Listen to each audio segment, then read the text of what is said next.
जय श्री राधे। फागुन मास कृष्ण पक्ष विजया एकादशी की कथा और महात्मा।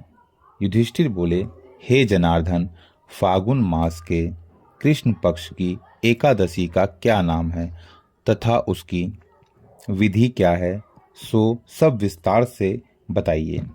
भगवान श्री कृष्ण बोले, हे राजन, फागुन मास की कृष्ण पक्ष की एकादशी का नाम विजया एकादशी है। इसके व्रत के प्रभाव से मनुष्य विजय को प्राप्त होता है। इस विजया एकादशी का महात्म के श्रवण व पाठन से समस्त पापों का नाश हो जाता है। एक समय देवर्षि नारद जी ने ब्रह्मा जी से कहा, महाराज, आप फागुन मास के कृष्ण पक्ष की विजया एकादशी का व्रत और विधान बताइए। ब्रह्मा जी बोले, हे नारद, विजया एकादशी का व्रत पुराने तथा नए पापों को नष्ट करने वाला है। यह समस्त मनुष्यों को विजय प्रदान कराता है। अब इसकी विस्तृत कथा सुनो। त्रेता युग में जब मर्यादा पुरुषोत्तम श्री रामचंद्र जी ने वनवास के समय श्री लक्ष्मण जी तथा माँ श्री सीता जी सहित पंचवटी में निवास किया था, तब वहां पर रावण सीता जी को हरण कर कर ले गया था। इस दुख से श्री रामचंद्र जी ने तथा लक्ष्मण अत्यंत व्याकुल हुए और श्री सीता जी और की खोज में चल दिए। घूमते घूमते जब वह मरणशन्न जटायु के पास पहुंचे तो जटायु ने उन्हें माँ सीता का वृत्तांत सुनाकर मृत्यु को प्राप्त हो गए।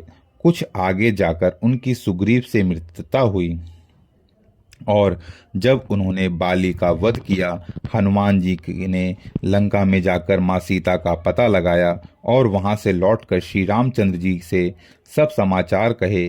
तब श्री रामचंद्र जी ने सुग्रीव की सम्मति से वानर सेना सहित लंका को प्रस्थान किया। तब श्री रामचंद्र जी ने समुद्र के किनारे पहुंचे।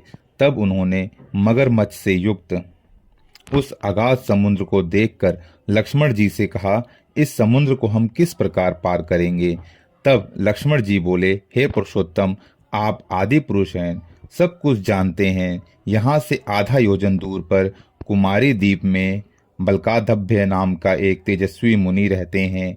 आप उनके पास जाकर इसका उपाय पूछिए। लक्ष्मण जी की इस प्रकार के वचन सुनकर श्री रामचंद्र जी बालकस्य दभ्य ऋषि के पास गए और उनको प्रणाम करके बैठ गए। मुनि उनको पहचान गए। उन्होंने मनुष्य रूप धारण किए हुए मर्यादा पुरुषोत्तम जी से पूछा, हे राम, आपका आना कैसे हुआ। श्री रामचंद्र जी कहने लगे, हे ऋषिवर, मैं अपनी सेना सहित यहाँ आया हूँ और राक्षसों को जीतने के लिए लंका जा रहा हूँ। आप कृपा करके समुद्र पार करने का कोई उपाय बताइए।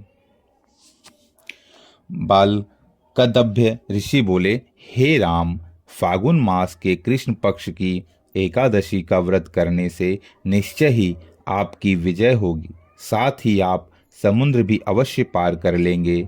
इसलिए आप दशमी के दिन स्वर्ण, चांदी, तांबा या मिट्टी का एक घड़ा बनाएं। उस घड़े को जल से भरकर तथा 5 पल्लव रखकर वेदी का स्थापित करें। उस घड़े के नीचे सतनजा अर्थात 7 अनाजों को मिलाकर रखें और ऊपर जौ रखें। उस पर श्री नारायण भगवान श्री हरि विष्णु की स्वर्ण मूर्ति को स्थापित करें। एकादशी के दिन स्नान आदि से निवृत्त होकर धूप, दीप, नैवेद्य, नारियल आदि से भगवान का पूजन करें। तत्पश्चात घड़े के सामने बैठकर दिन व्यतीत करें और रात्रि को भी उस प्रकार बैठकर जागरण करें। द्वादशी के दिन नित्य नियम से निवृत्त होकर उस घड़े को ब्राह्मण को दे दें। हे राम, हे मर्यादा पुरुषोत्तम राघवेंद्र सरकार, यदि तुम भी इस व्रत को सेनापतियों सहित करोगे तो तुम्हारी विजय अवश्य होगी। श्री रामचंद्र जी ने विधि पूर्वक इस व्रत को किया और इसके प्रभाव से दैत्यों पर विजय पाई। अतः हे राजन, जो कोई मनुष्य विधि पूर्वक इस व्रत को करेगा उसको दोनों लोकों में अवश्य विजय मिलेगी। श्री ब्रह्मा जी ने नारद से कहा, हे पुत्र, जो कोई इस व्रत को महात्म को पढ़ता या सुनता है उसे भी वाजपेयी यज्ञ का फल मिलता है। बोलो जय श्री हरि नारायण भगवान की जय। जय हो एकादशी मैया की।